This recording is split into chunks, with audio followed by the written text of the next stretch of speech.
Welcome back, everybody, to another episode of NASCAR Thunder 2004 modded career mode. This time, we're taking on Indianapolis in the Brickyard 400. I've made some more changes within the mod. Hopefully, things are going to be a lot better than Pocono. Pocono was a little bit of a disappointment for me personally because I made some changes and they didn't really stick all that well, and that's on me more than anything else.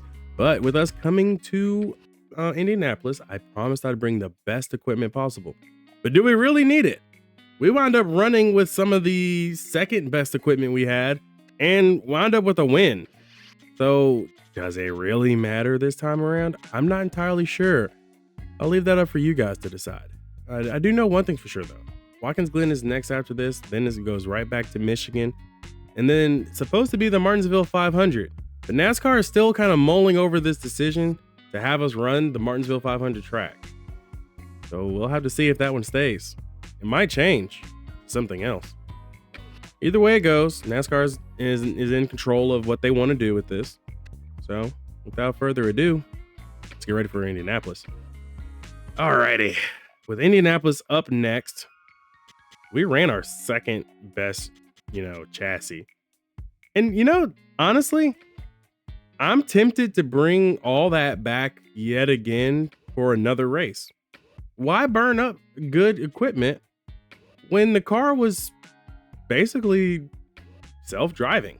Car was amazing by itself last time out. So there's no point in me using the newer equipment right now. It's just not necessary. Point standing's a lot closer though. 4 drivers are fighting for it, and I'm one of the 4. Qualifying here is going to be interesting. Car feels pretty decent actually. Considering we're using older equipment. Not sure if this is just like a placebo effect of the car or something, but I definitely feel like the car is a little bit more onto the track than it was in 2003, our rookie season. So I do feel like this car should actually be able to compete. Coming off of the final corner here. I don't know if this is a good one because we kind of started out slow. I don't know. Looking good. Keep digging. Still a pole though. Another one. Feel like DJ Khaled up in this place. That's it. No need to run any more lap. We're good.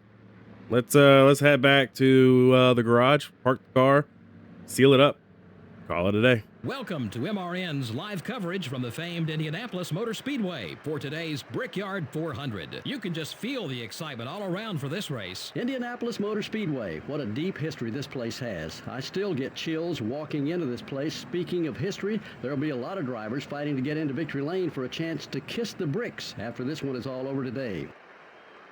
The MB&A car has been very impressive in qualifying at the speedways. He really pushed that car in qualifying. Hopefully the team was able to get a good race setup under the car for today. Rusty Wallace has had an amazing string of qualifying runs this year. Oh yeah, and that makes it so much easier on race day also. When there isn't much traffic, it makes your race a lot less stressful as a driver. An unusual back-of-the-pack start for Brett Bodine. I spoke with the guys from that team in the garage this morning, and they said they tried something a little different in qualifying this week. They learned their lesson, though. Stick with what works, and if it ain't broke, don't fix it.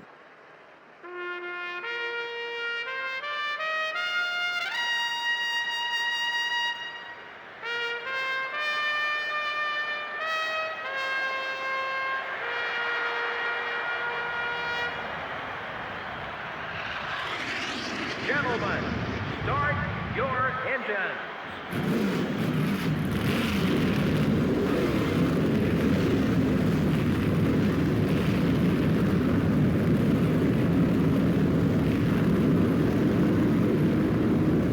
So they talked about a better setup underneath the car.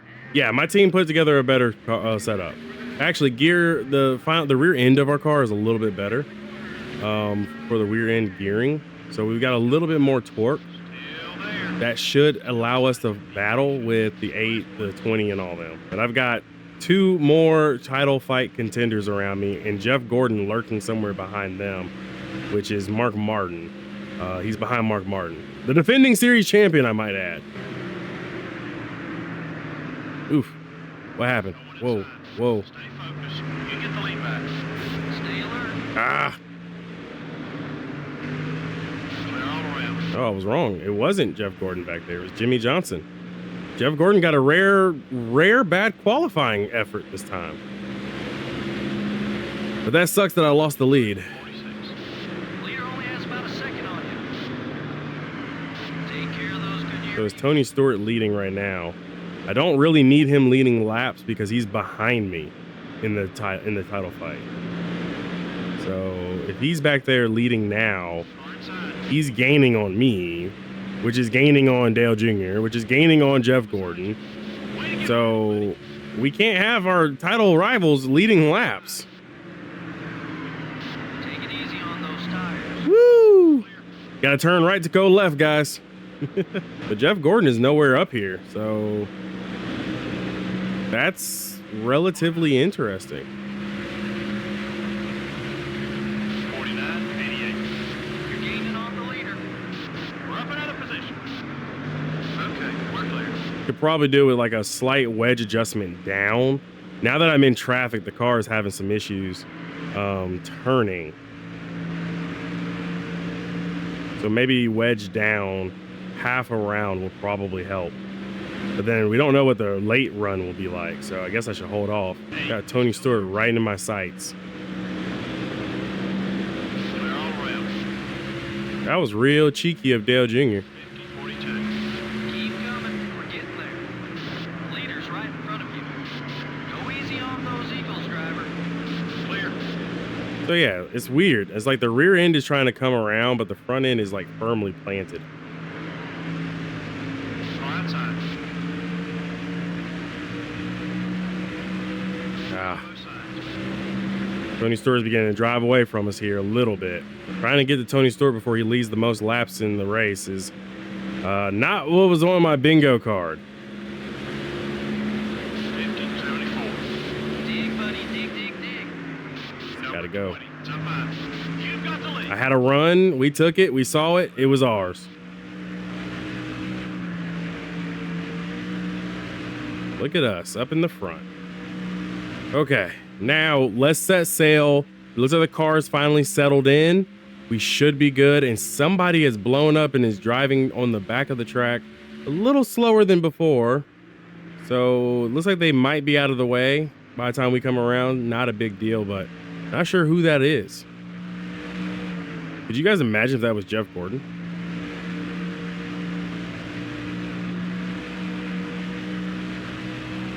It's Jeff Gordon! Yo! Yo! Oh! The championship! Oh, the picture just changed. The picture changed. So big right there. I am in so much shock I just hit the wall. Wow. Wow. Jeff Gordon's motor blowing just changed everything. Dude, do you guys know what this means? Oh, too excited, too excited. Calm it down, Neko, calm it down. Just gotta drive, run my race. Fuel is at half. We might have pancaked the wall just a little bit there, but we should be decent. We should be good. So don't lose yourself here. I love when it's my team telling me no pressure. Easy. Whoa. Buddy. Go easy on those Eagles, driver. Okay, we're clear. Ricky Rudd, what was that? Wow. Clear all Came off pit road and immediately just sent it on me. All right, man, thanks. Got Kevin LePage up here. Bro, LePage is putting up a fight. You're clear. Yo, LePage. Like, I'm right here, man. Hold your line. You still there? You haven't got much longer on that left front tire. Yo, he's still there. Clear, buddy. He was still on my outside. The madman. The dude is a madman. The right rear's getting more. Keep an eye out. Okay. 51. We're gonna have to come and bring it down pit Good road. job. Halfway to the checkered flag. Let's hold that lead for the second half, too. And I really do think maybe taking half out would help, because any car that's behind me, the car is hard to drive. Like right now, there's no real aerodynamic, pressure for the car. So that turn was a lot easier. But when somebody's behind me, it's just extremely tight. And that's not a good feeling to have, especially, you know, with how fast the opponents are. Check your fuel gauge. Not much gas left. So I think we should definitely bring it down, get half a round out on the wedge to make the car turn a little bit better. Also, we're gonna bring it down now. Some of the leaders are coming in together. Car outside. Several of the crews now on the wall. Yeah, we're gonna take another half round out, 4 tires and fuel. No repair of the damage because there's no damage to really repair. I mean, although our front hood is up a little, I'm just gonna ignore that. Jeff Gordon is out of the race. Yo.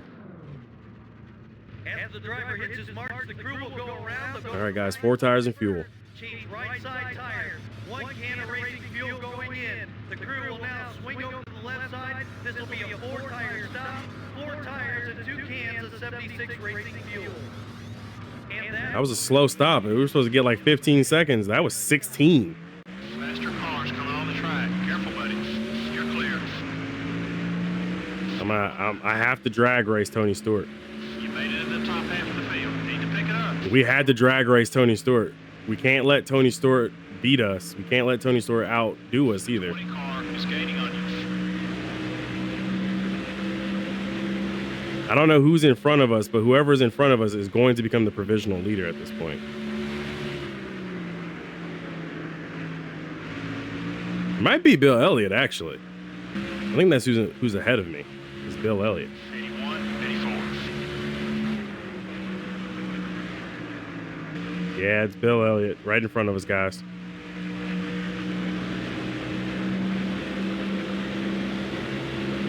We're in his draft now. We've got him on Slingshot. Great lap, great lap. Race leader's got 3 seconds on it. The 9 car has got a run on you. Clear. Okay. We're back where we want to be, which is in the front. We got Bill Elliott behind us as a buffer to Tony Stewart. I don't think that's going to last long. I do feel like maybe Bill Elliott will wind up falling behind Tony Stewart at some point. But if we stay ahead of Tony Stewart, we can also probably see if we can get those extra 5 points that he got on us. Right now, the gap is even until I get those 5 extra bonus points for leading the most laps. Yeah, Bill Elliott immediately got swarmed by Tony Stewart. Stewart is after me. And it doesn't hurt that Dale Jr. is also up near the front. Just got to have a rhythm here.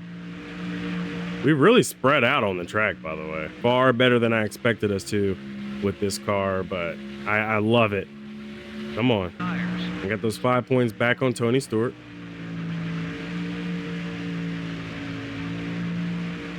We're doing good, y'all. We're doing good. Things are looking good right now. I'm beginning to pull the gap on Tony. Okay, coming around to the backstretch here. I've intentionally slowed down my pace a little bit more. I don't want to hit the wall. I don't want to do any of that. Here we come. Around the corner. We're good. Off of turn 4. Coming down the front stretch. We about to kiss the bricks. It's the Brickyard 400. We got it. Let's go. Yeah.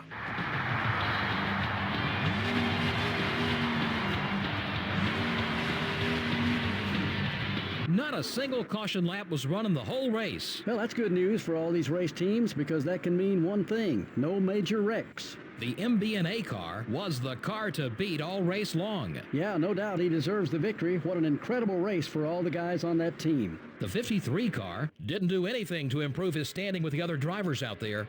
You don't make it into Winston Cup racing without being competitive, and sometimes these instincts get a little out of hand.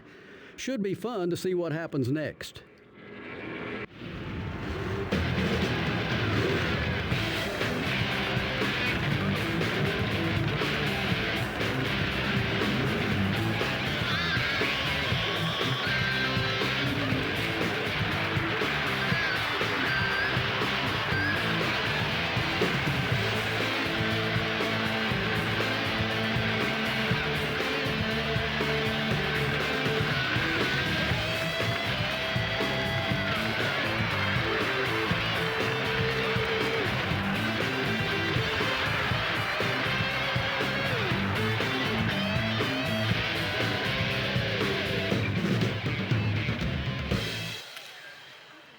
another win.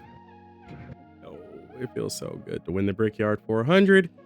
And I'm glad that we got that under our belt. Jeff Gordon fell out of the race, which means the championship picture is about to look 3,000 times differently.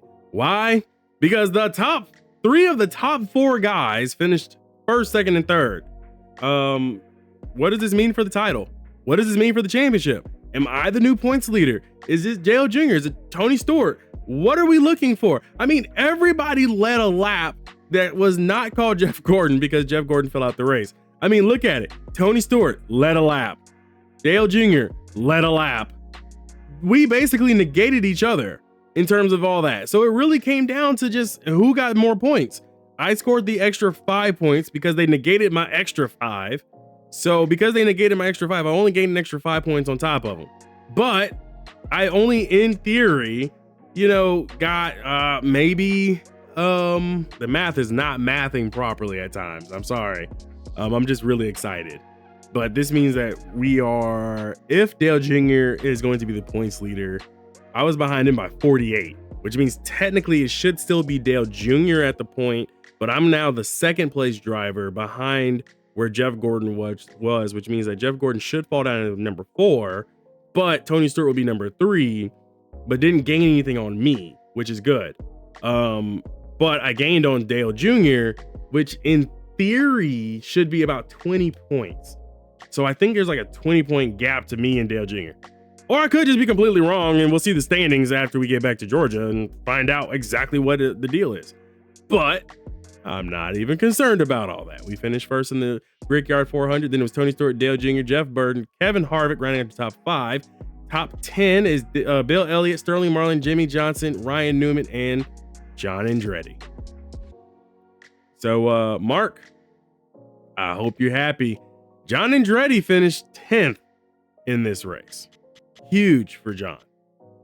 A little bit further down, not seeing anybody of real importance or significance back there. Again, it's just the top 4 points battle now that we're seeing. So, I don't know. This is going to be tough. Oh, we had 2 other drivers fall out. Hold on. I did not clock that Mark Martin didn't finish the race.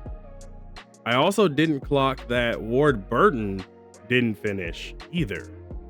So Jeff Gordon lost a few points, but he didn't lose a lot of points, but he did lose a lot. I mean, when you gather 100 points compared to 40 points, it's a lot. So we had 2 guys fall out within 2 laps of each other. That's pretty interesting. Okay. Well, let's go back to Georgia. We got some work to do. So my math is completely wrong. Don't ever listen to me talk about the math of the standings ever again until we see it officially.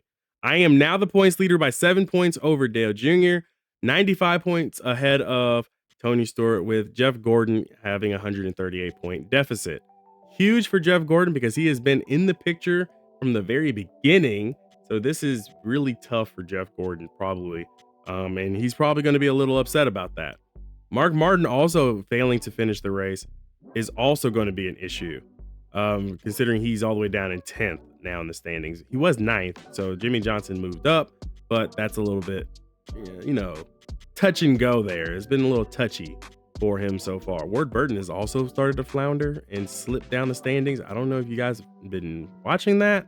He's 25th in the standings. Hugely disappointing season so far for him. And just to keep in mind, the points battle between the 2 drivers of the 43 car, Christian Fittipaldi and John Andretti.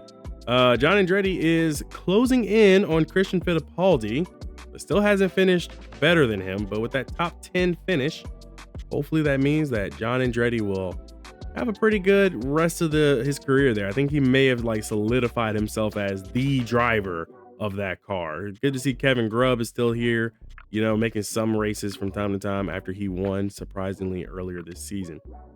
With all the money that we have been able to save so far, we are still just a little short of that goal that we are looking for.